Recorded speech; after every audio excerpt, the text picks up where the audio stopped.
AI, we're off that. Fuck AI. Fuck AI. That's when I get a call that like, oh shoot, like my grandma is in her final hours. And shortly after I get that call, How are you as a grown man or a grown woman getting on social media, losing your composure, and just going off? it's gonna happen.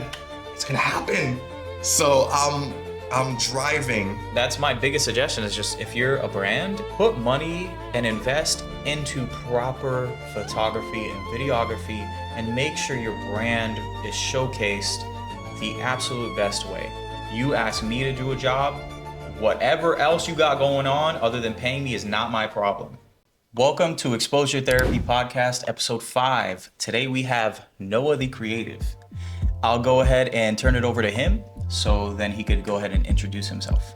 Thank you. My name is Noah Hay. I am a photographer slash aspiring filmmaker. I've been doing this professionally for just about 3 years now. Born and raised in South Florida from Broward County, and it's been beyond words. I didn't even think I'd be here. I get that because I bet like 2 years ago you would never have dreamed of being in this spot. Nah, never. For a while, I mean, at this point, 2 years ago, I was somebody who was, working a full-time job as like an automotive photographer, which is kind of what re-sparked my interest in all this. And actually, that's when I had done the Sustain the Culture, one of their like Halloween photo meets. Yeah. That's how I met so many people from like Da Vinci to Brooke to Angel. I guess around this time, 2 years ago, I was really, okay, it's gonna be the start of something. I just didn't quite know it yet. And now, do you feel like you're on the path to where you want to be? Oh, absolutely. Absolutely. Like at the start of last year, I really committed to, okay, I'm typically an introverted person, but I realized very quickly, and it's pretty obvious, but if I actually want to get, shit done, I need to actually socialize. I need to meet people. I need to take myself out of comfort zones from time to time and just show people that, hey, I exist. You have to tell people that in order to actually start getting opportunities out here. It doesn't just fall in your lap unless you were born in the right family. You don't got nepotism? Unfortunately, no. Me either. We gotta work for that shit. Fresh out. I'm trying to have my kids, have that nepotism absolutely. going on. So, but no, dude, I think that's a great topic to talk about right off rip. Just having to put yourself out there in order to be seen. Because if you, especially nowadays where the world is at your fingertips, if you don't post, if you don't talk to people, if you don't show yourself, where are you gonna go? There's literally nowhere for you to go if you keep everything to yourself. You have to show yourself. And so it sucks sometimes, being an artist and just wanting to create without the worry of marketing or anything of that sort. But hey, we in 2025, if you want to make it, you have to grit your teeth and do what you don't really want to do sometimes. Yeah, and I admittedly sometimes fall back into those patterns of like introversion where I'm just going, okay, do I have to attend this event? And that's fine, like obviously, because at the end of the day, also prioritize your mental health. Like if you don't feel like you want to go out to this event, you don't necessarily have to, but just don't make it where, you're skipping out on so many events that you're starting to like dive bomb and you find yourself trapped in like this, where basically don't let that voice inside your head become so loud that you're just missing out on everything. Yeah, self-isolation is great at some points, but if it becomes a habit and it becomes something that you get too comfortable in, it's a trap. And you'll be like, oh, I don't need to talk to anybody. I'm comfortable in my home, not having to deal with the public. But you just gotta build connections and you have to make sure that you get that human emotion here and there. You can't just be alone all the time. We're not meant to be alone. No. So, all right. So I got a couple questions for you. First one, I know you do a lot of creative projects and I know you are super creative and you have a bunch of different aspects to your creativity. So I want to know, what is the top project that you want to do? What is your dream project? When it comes to filmmaking, because that's ultimately like the end goal, it's gonna sound childish at first, but also I don't care. My all-time, my dream project is basically to make like an entire Need for Speed movie franchise. you've ever played the games, like I've been a fan of these games ever since I was in like elementary school, ever since I was in first grade. Like I would always just like watch YouTube videos of people playing the games, and when I eventually got my own console, I started playing them, and I'm like a huge defender. I think that's one of like the greatest out there. And I know there's a movie out there already. I'll talk about that. But it's, as much as I like to complain a lot about, you know, certain other franchises becoming so big, at the same time, I want to do that. I want to create, like, I don't even know the plan. I don't even know where I'd start. But basically it would be to give like car lovers and you know, people that love that like car scene, I want to give them a lot more movies, because it can't just be Tokyo Drift. Like it can't just be like Tokyo Drift and then F1. It can't just be that. You want to have a generational run with movies. Yeah, of course. And you know, and it wouldn't just also be that, it would be other thrillers, and there is one particular dream movie project that I want to make one day. But as for photography, man, that changes at least once a month. But and a lot of the projects that I want to do, I already have people in mind. I promise. Like I have people that message me all the time that are like, oh, let me know if you want to shoot. Let me know if you want to. I promise, I'm thinking about y'all. It's just, you know, finding the right time and, you know, making sure that it's like, okay, this project is everything that I want it to be plus more. Because I know the catchphrase is focus on getting it done first, and it's very true. But also, I tend to actually be pretty picky when it comes. I tend to be picky and like very particular about how certain things are set up. So I want to make sure everything is good before I, you know, immediately just say, screw it, jump into it. You know? Yeah, I think that's a great point, because some people, they like to do things just like off rip without thinking, like, oh, I'll figure it out along the way. And then some people are a little like overly analytical about the things that they do to make sure they have everything prepped before they actually do it. Do you feel like which side are you on? You're on more like analytical to make sure you have all your ducks in a row before you start any project, or what? See, it's funny because I consider myself to be that person where I just have everything prepared, like over analytical, and just, you know, I say all that, and then in a lot of cases, when it's time to actually like open up the camera and start shooting, my mind will just be like, all right, so this is the list. Okay, let's just go. In a lot of cases too, sometimes things will come out of those shoots. There was just like, oh, you know what? Last minute, but let's think about doing this. And then they end up loving it, or, you know, the people that follow me end up going, oh my God, this is amazing. And it wasn't even your original plan. Exactly. Like there's one in particular where I did a tennis themed shoot really, I did it almost a whole year ago. And I remember that. Yeah, he's I told we him talked about it a lot, yeah. It was you know, where initially I was just gonna do a sort of a photo shoot. It was based around Challenger. It's just gonna be a photo shoot. And eventually I'm like, you know what? I have this idea in my head, and I did sort of plan out this other videography thing, which I also do videography, but not as much, because for whatever reason, I have the worst luck when it comes to videography. Yeah. This being a pretty prime example, where we started shooting some of it, but eventually we got politely kicked out the tennis court because we had been there for a few hours. So we're like, okay, we'll regroup in a few weeks and really like make this thing a little bit bigger, instead of just kind of like being tacked onto a photo shoot. We bring on some people, shout out Ricky. We bring on some people, and literally the morning of, that's when I get a call that like, oh shoot, like my grandma is in her final hours. And shortly after I get that call, I then find out that one of the models gets food poisoning. So I'm like, okay, crap. We'll just push it off, right? We'll push it off for another month.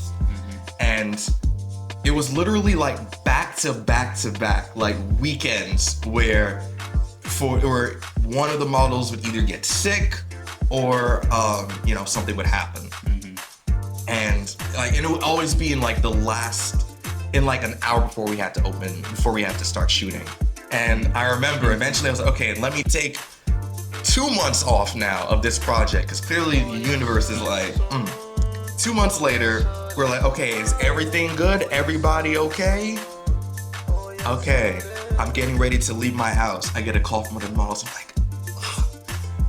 I call them, and it was like they couldn't find an outfit. I'm like, oh, I mean, enough time has passed. I didn't think it was. And while I'm talking with her, eventually she finds the other outfit.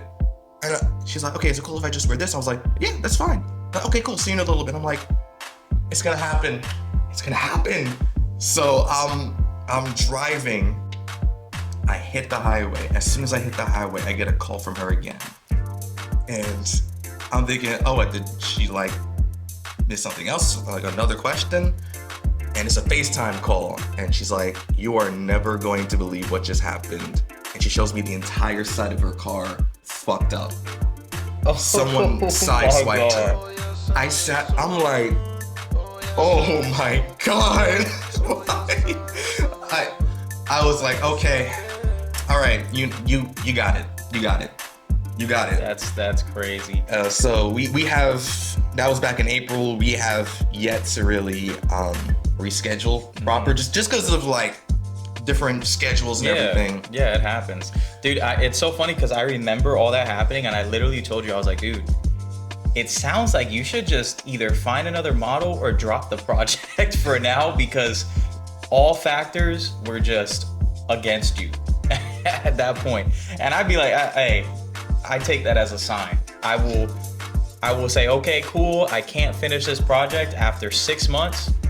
I will stop. I will listen to the universe and just start on another project or something, or just figure something else out, because yeah, thing after thing after thing is crazy. And I actually want to talk about that, because I feel like that's such a huge issue with models canceling on their photographers. You know, I have very strict boundaries with that now.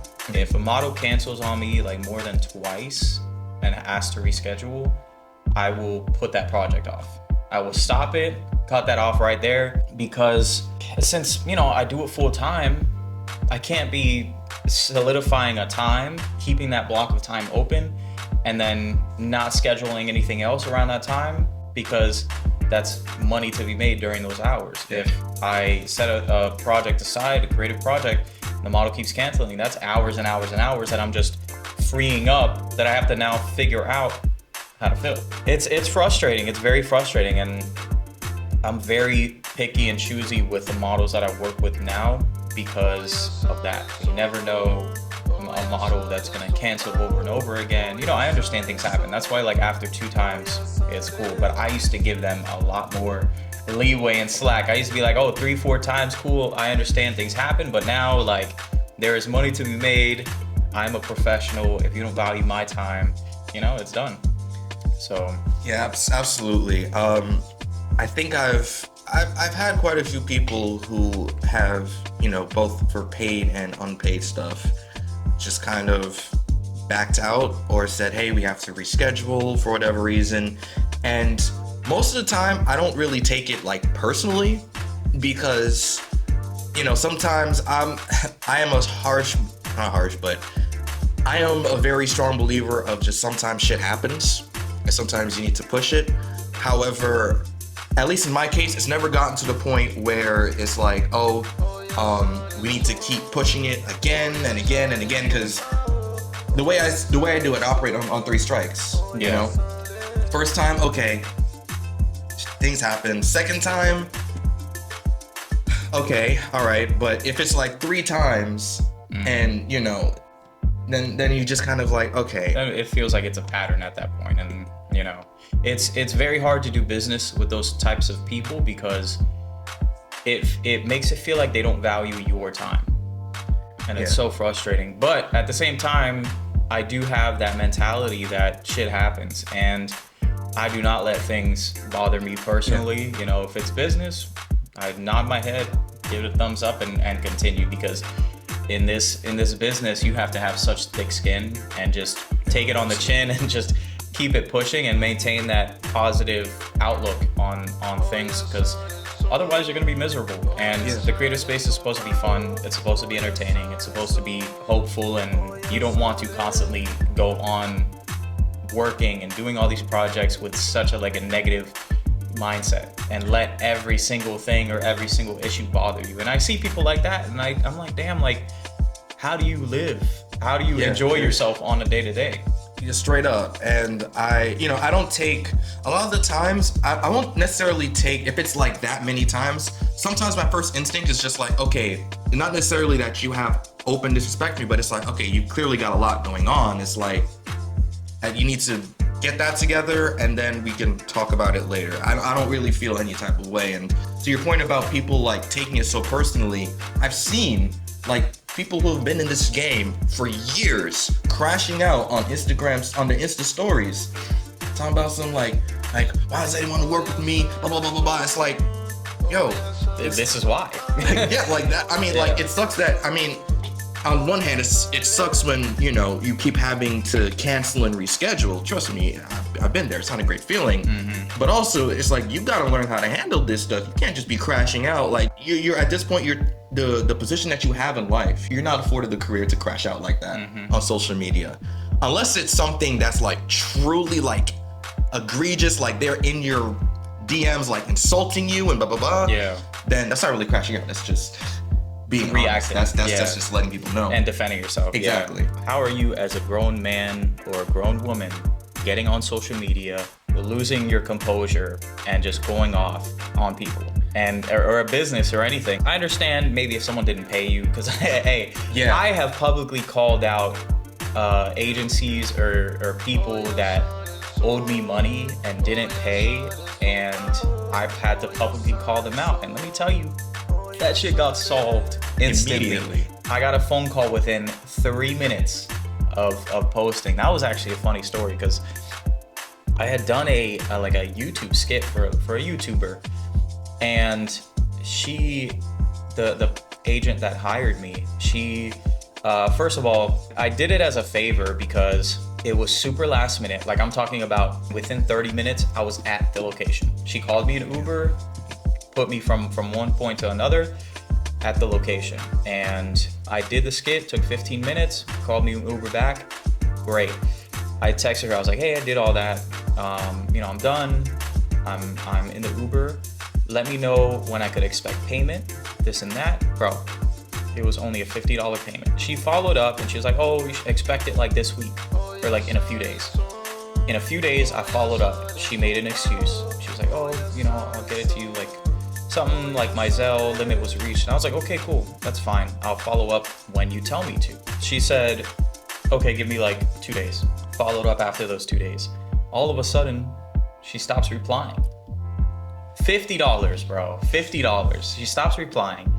And I was like confused because why are you not paying me my $50 when you said you would?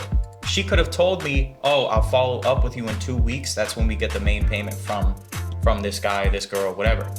I would have been like, okay, I'll follow up in 2 weeks. Granted, $50 for 2 weeks is crazy. That is crazy. So it did go up until like 2 weeks that I had to constantly message or text this woman, and she took it so bad. She was like, she blocked me on Instagram.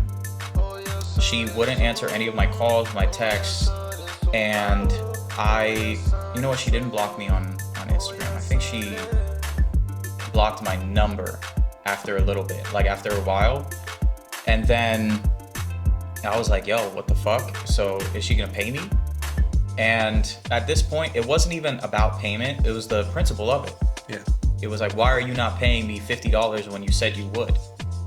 And so I had to call her out publicly on social media after weeks of trying to get paid and trying to get a response. Meanwhile, she was posting on social media. She was like active.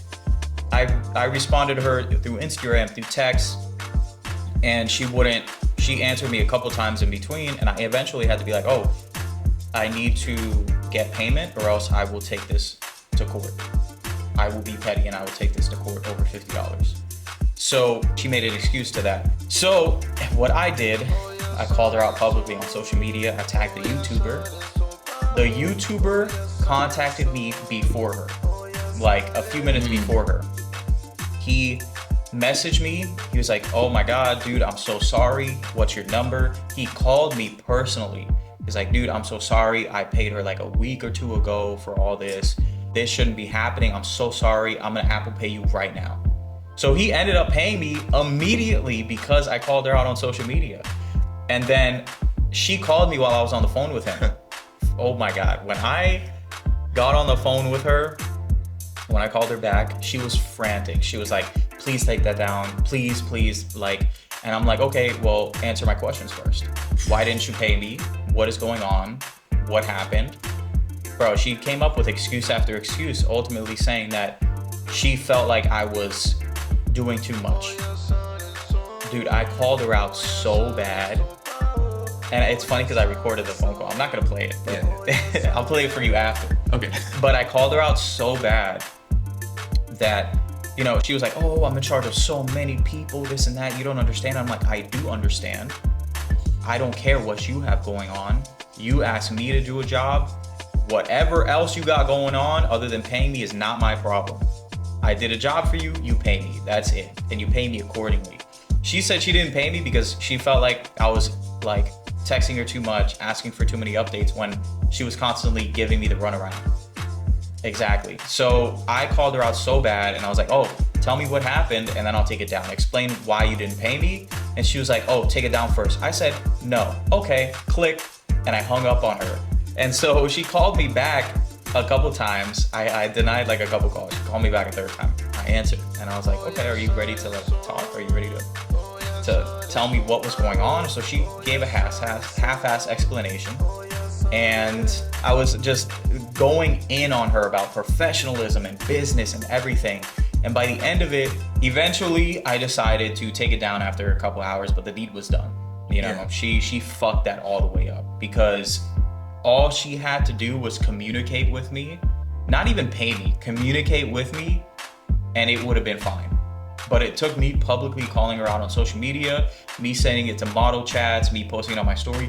Like at least like 50 people reacted or commented or said anything about that story and was like, wow, what the hell? Yeah. That's crazy. And yeah, it was crazy. And me and her, we are cordial. Like we have each other on social media because, you know, I heard her out and I'm not an asshole. I'm gonna allow, you know, I'm not gonna like burn a bridge if she apologizes and she owns up to her shortcomings and everything. So yeah, I just let it go, but that was a pretty harsh reality check for her, I think. Like side note though, I also love how she was like, hey, you know, you keep blowing me up in your messages, and it's like, no, I'm just reaching out to you when you said it'd be ready. Mm-hmm. You'll be ready in a few days. And all right, it's been a few days. Why are you like? It's people like that you have to avoid that have to pay you, and then they all of a sudden don't answer. I've worked with so many people, and I don't understand why it's an issue paying people. I've hired assistants. I've hired other videographers and photographers.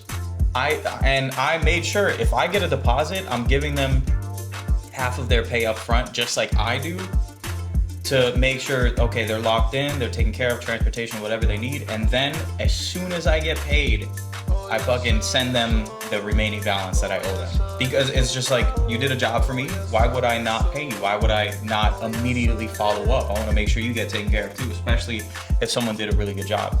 So like in this age of social media too, it's like, you know, giving people the runaround about payment, it's kind of wild because it's like, as he just talked about, it's like, you see what can happen. Mm-hmm. And people are like, oh, you don't want to pay me? All right, bet, it's up. Mm-hmm. And it's funny because the story that I just said, she wasn't even a Florida local. The fact that I blasted her on a Miami chat, 2 of them with hundreds of models and actors and stuff in it, that sucks for her. Because it's like now, at least. Yeah, it's probably died down now. Yeah. And, you know, I definitely suggest people stop that. it's just common sense. Stop it. Yeah. What do you think is the most common issue among photographers or creatives right now in the industry? I'd say it's just kind of like what you were talking about with pay, because, and I say this with a lot of love for people who sort of, because obviously there are some projects where there isn't necessarily a budget, It's just, hey, it's you, me, the camera, and just our creative brains just kind of like working together. And I'm great friends with people who, I've done a lot of free shoots for them, and they have a lot of respect for the craft. Yeah. But a lot of times, and again, when I say this, I'm not even like putting it necessarily on people, because it's tough out here. It's tough out here. Things are getting more expensive. Yeah. So obviously you can't do $500 for a shoot, on the regular. But it's just, I feel as though it's that financial aspect that I think a lot of creative people struggle with, because it's like, on one hand, I love doing this, but on the other hand, I have rent to pay, I have bills to pay. Yeah. I think that's a great topic, because I have slowly shifted my audience and my clients. I'm sorry for models, but I don't want to work with models that much anymore. I'll do it for like creative projects, but at the end of the day, my main goal is not to do shoots for $400, $500. It's to do campaigns for brands. Yeah. It's to do large scale creative projects, so then I could make an actual living off of this, because I can't sustain myself shooting one time a week for $500, $400, and then have like little bits of digitals and headshots here and there, and then maybe a creative shoot here and there. But at this point, for me, that's why this year I've definitely shifted my page and my professional aspect of the business, gearing more towards brands, businesses, large scale projects. And that includes like social media marketing, that includes real content, that includes product photography. And that's what I want to do. I would love to just do large scale campaigns like once a month for brands, and then make like 20, 30K off of that. Yeah. But I'm talking about like large scale, like large production.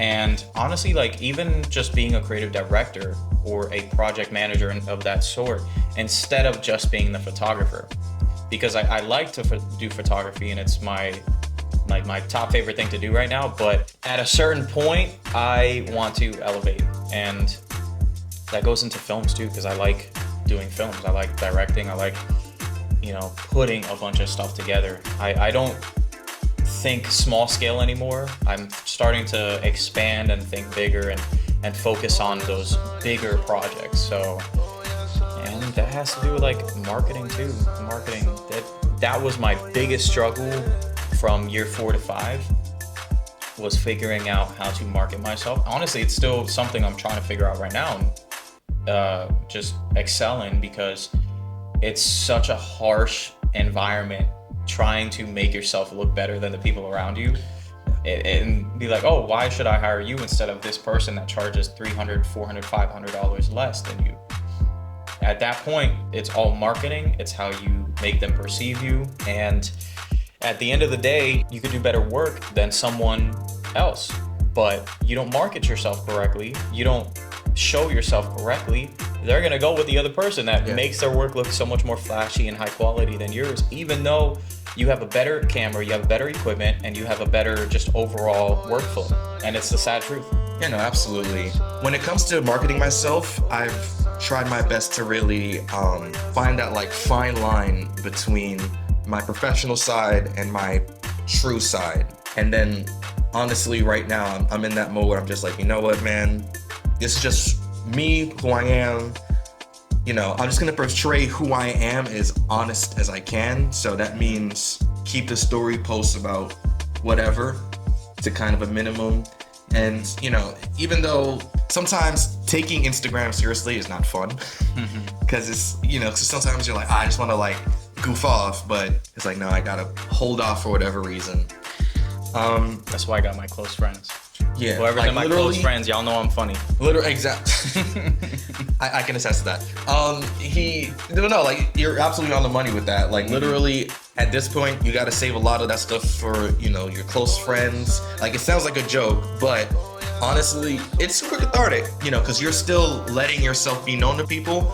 However, it doesn't potentially come at the cost of alienating, a potential big client. And obviously there are some things where like I kind of draw the line and I say, listen, if you have a problem with whatever I'm posting on my public story, then probably best if I don't associate with you, And I think we're both the same.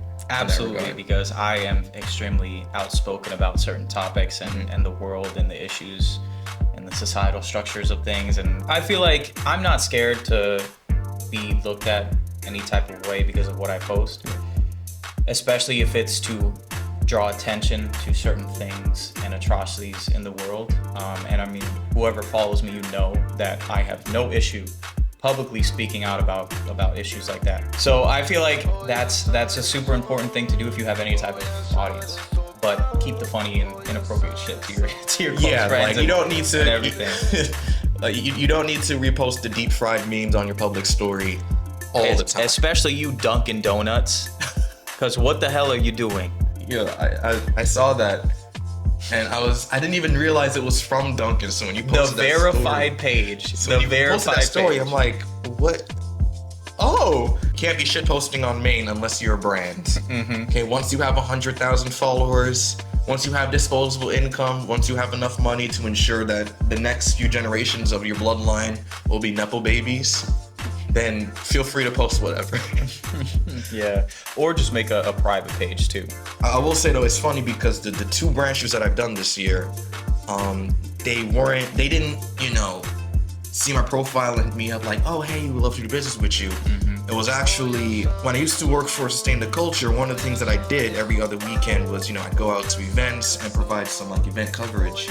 And one of the two brands that I ended up shooting with this year, I met them. I just so happened to meet them at one of these like, sort of, I guess, swap meets. Mm-hmm. Basically like a flea market. Not a swap meet, a flea market. I asked if I could, take footage of their little table that they had. And they're like, oh, you do photography like normally? And like, yeah, so we ended up exchanging information. Mm-hmm. And this past May, I ended up doing a shoot for them for their swimwear brand. The other one was because of actually a friend reaching out to me saying, hey, I have a brand that wants to shoot with you. Mm-hmm. And this is the one she helped me out with. I have a brand that wants to shoot with you, and let me know what their rates are, and we're exchanging information. Ultimately, that brand shoot ended up being pretty interesting, and because he came along with me, because I really needed some help with lighting. It was such a weird experience, because there are certain things in mind where basically he thinks I underpaid, or like I asked for way too little. Okay, so let me chime in. I quoted this brand like 1,800, which for what they were asking for, well, 1,800 was the biggest package that I quoted them for. And then I think I had another one that was like 1,600 and another one that was like 1,300 with varying tiers of usage and photos, edited photos, all that. But they also wanted the raw photos. They also wanted a large amount of photos because how many outfits do they have? Like 60? They had a lot. No, not like 60. Not 60, but they... Like at least 20, but then they wanted a few photos per, and then they had two sets. They had the white backdrop, and then they had the couch set up. What did you charge them? 500? No. 400? 350. 350, Jesus. Yeah. And that's why but I mean, yeah, that was a definitely interesting shoot, and I'm glad I came along to help with lighting, because it seems like it eased her mind a bit. Like it eased her mind to the point where the second that he left, because he had to leave for I think another shoot, and he left me with a bunch of the the lightings. Basically, he left me with everything for a while. And within 10 minutes of her leaving, it was like suddenly she was like, "Are you sure you know what you're doing?" I'm like, I've been shooting this whole time. And that's another thing with some brands. If you're watching, please be familiar with the very, very, very, very basics of photography. I know that's kind of bold coming from somebody who's self-taught his way through this, but it's like at some point you have to know, okay, you see the flash, it's not on, right? Because it's a flash. It's gonna go on once I click the shutter, and it does that. And she's like, she approached me, she's like, no, this light isn't on. I was like, oh, you mean it's like not bright enough? Like, is the flash not bright enough? She's like, no, it's not on right now. Like, yeah, no, it's not on, it's a flash. It's gonna go, it goes off whenever I hit the shutter, and I demonstrated to her, and she said, oh, okay. I'm like, I'm just going, we've sat here, we've gone through like at least like 30 minutes. You've watched me. You've seen what the results in camera. Doing the same exact Doing thing the when I was there. same exact thing. It was wild. And it just ended up being, it ended up being a very weird branch. One I did get paid for, so I can't even be too mad about it. But, and even so, no disrespect to this brand, because she was still a very sweet person. Yeah, she was very nice. But it was just so many things where when it came to working with her, when it came to the possibility of working with her again, I was like, yeah. Nah. And that's why I make sure to charge accordingly up front, because brands, I understand some brands are up and coming and they don't have a large budget, but you get what you pay for. Like, if you want to just pay for like easy shoot, nothing to worry about, you have to pay top dollar for a photographer, even more than what I would have charged her. If you really want a professional, looking set and looking photos to showcase your brand the absolute best. You can't get a family friend. You can't get a new photographer. I'm not saying you are. I'm talking about more newer than you, because some brands just choose any photographer and then expect the photos to look like a magazine.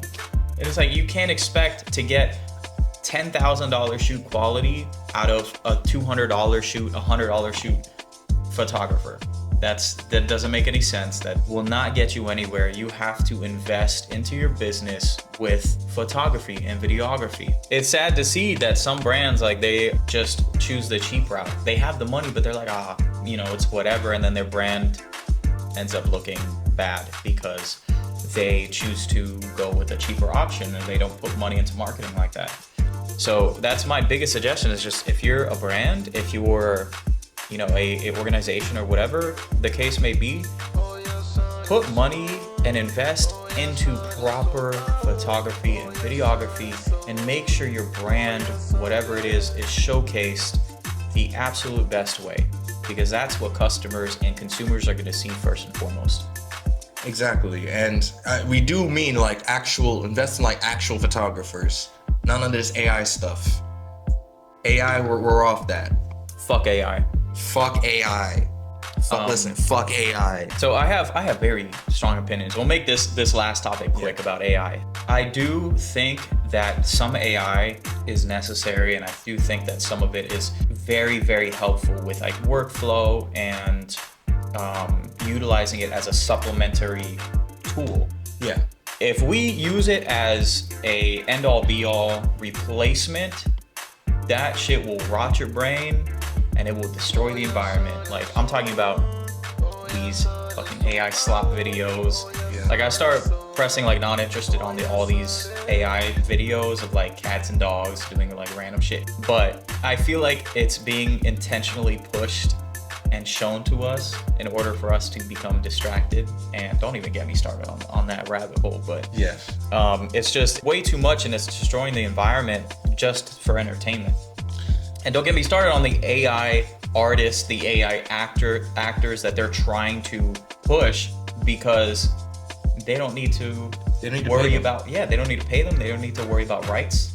They don't need to worry about overworking them. And it's insane. And you can't match human emotion with an AI.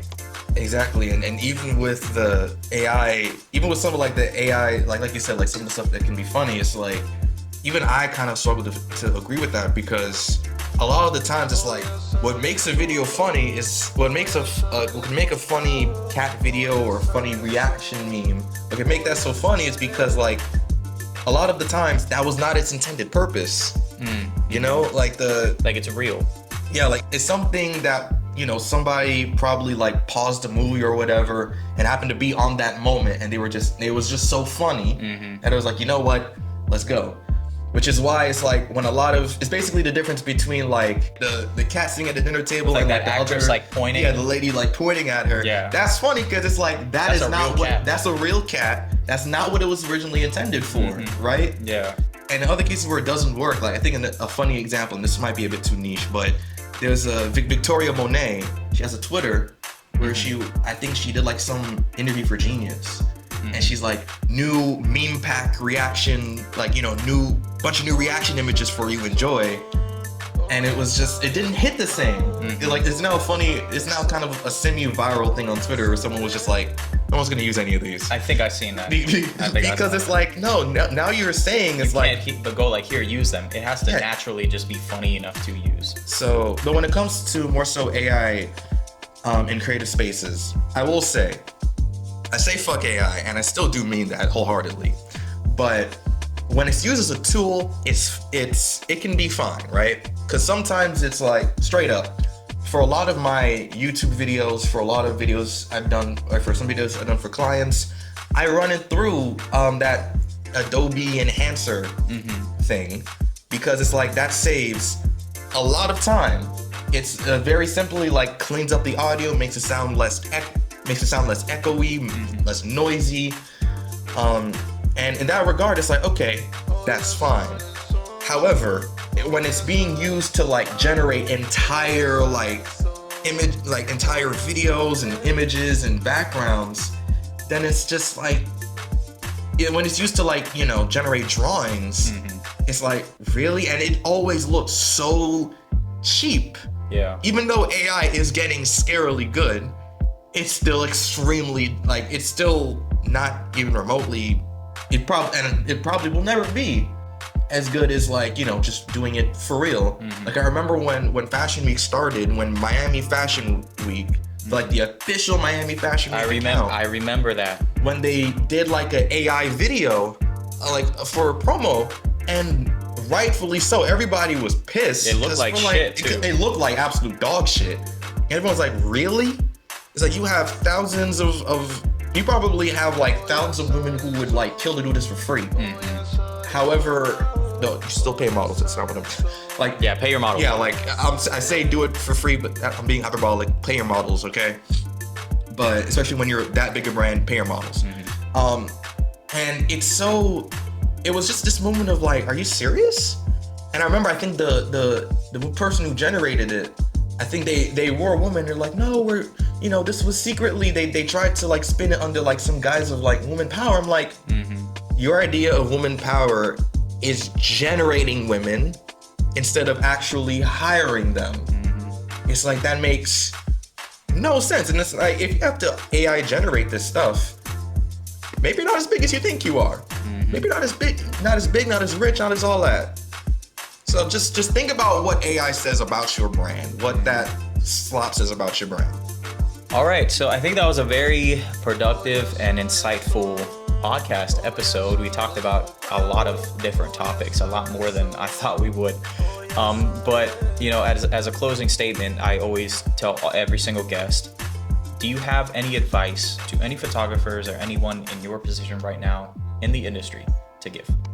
My main advice would just be like, don't always take things so personally. I know it's gonna especially feel in your first few months when you're starting this out. I know certain things are gonna happen where you're gonna feel slighted by it because you're like, oh, they're not taking me seriously, da da da da.